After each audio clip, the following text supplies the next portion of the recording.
Un aerogenerador no es solo una máquina en medio del paisaje. Detrás hay personas, conocimiento acumulado y muchos años de prueba y error. Muchas veces la diferencia no está solo en cuántas turbinas se instalan, sino en dónde están las personas que saben diseñarlas, instalarlas y mantenerlas, y en cuánto apoyo reciben para hacerlo. Esto es Vientos Cruzados, historia de viento, energía y territorio.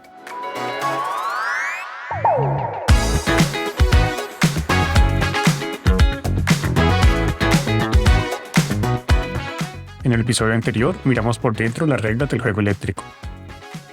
En este episodio vamos a fijarnos en otra cara de la misma historia, la de la innovación y las capacidades, es decir, los equipos técnicos y las instituciones que hacen posible que las turbinas funcionen y mejoren con el tiempo.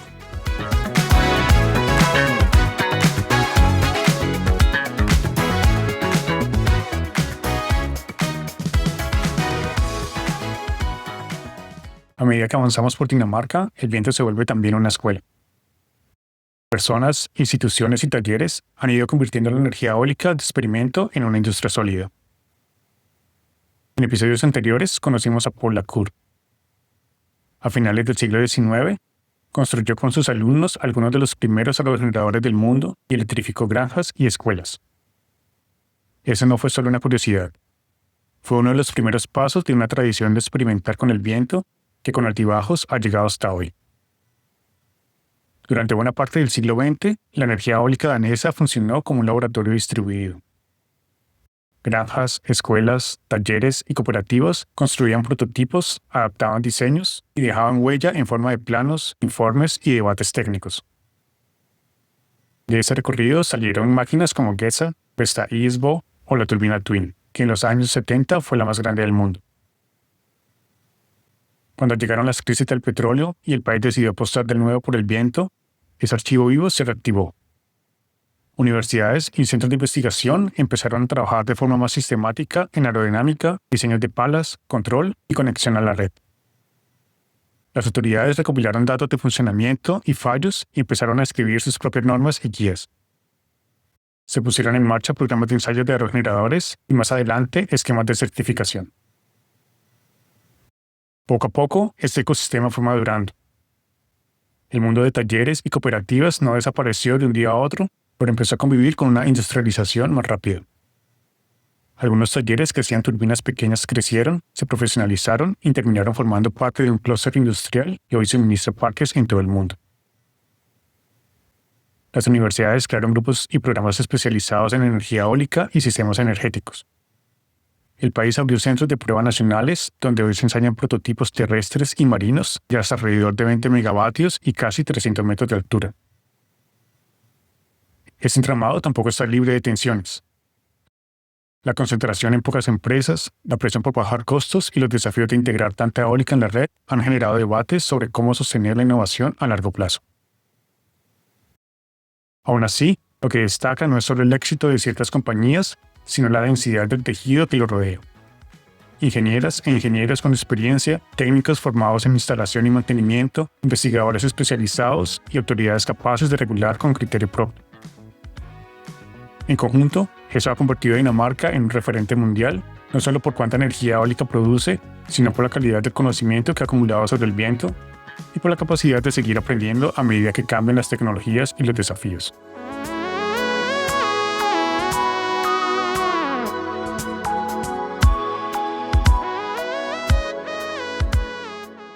Ahora crucemos de nuevo el Atlántico y miremos a Colombia con esta misma lente.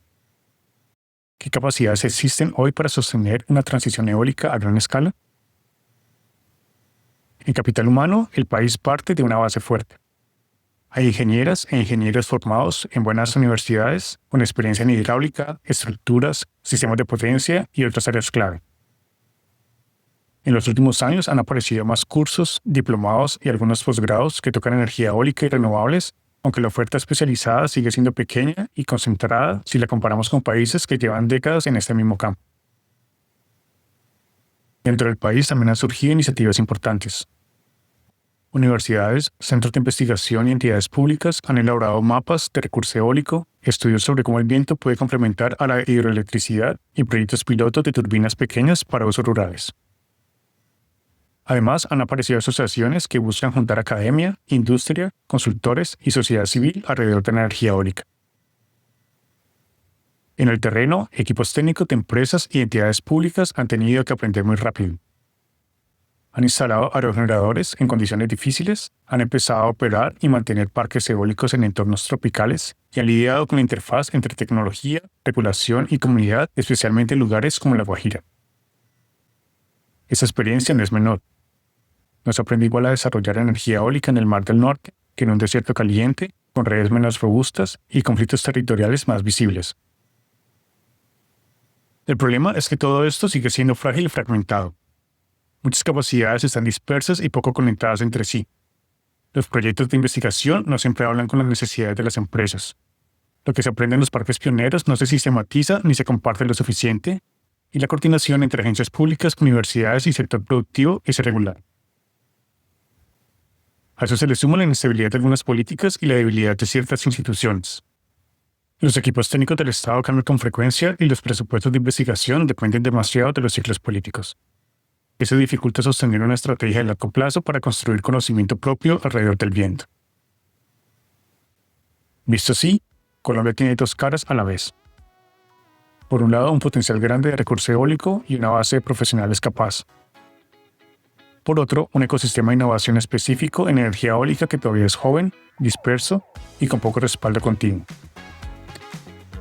El reto es que la llegada de grandes proyectos no se quede solo en importar tecnología, sino que deje detrás más capacidades, más equipos formados y más conocimiento producido desde el país.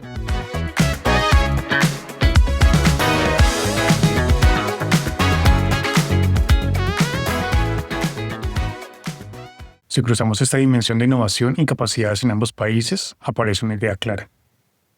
Una transición eólica no depende solo de tener buen viento, sino de dónde están las personas que saben y de qué tan fuerte es el tejido que las conecta.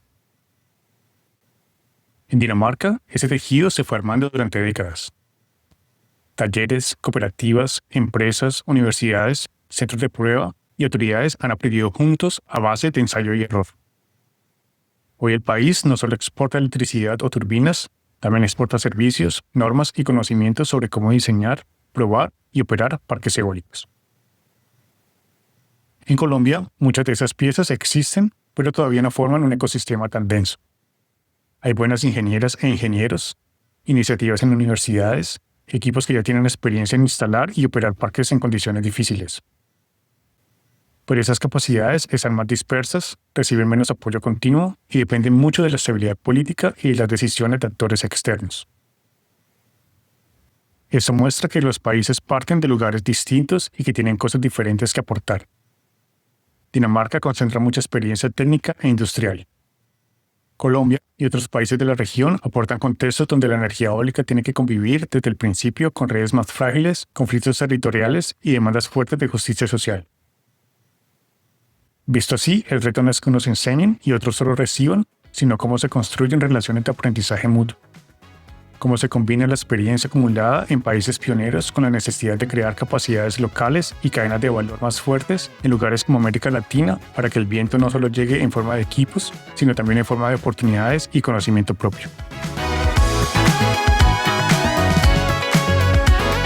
Después de cruzar por esta dimensión de capacidades, queda algo claro.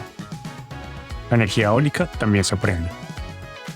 No basta con comprar turbinas, hace falta gente, instituciones y políticas que sepan usarlas bien, cuidarlas y mejorarlas con el tiempo. El reto en todos los países es que cada proyecto no empiece de cero, sino que deje más conocimiento y más equipos formados que el anterior. En el próximo episodio miraremos hacia adelante y nos meteremos en los futuros de la energía eólica que Dinamarca y Colombia imaginan para 2050. Soy Oscar y esto fue Vientos Cruzados. Gracias por escuchar.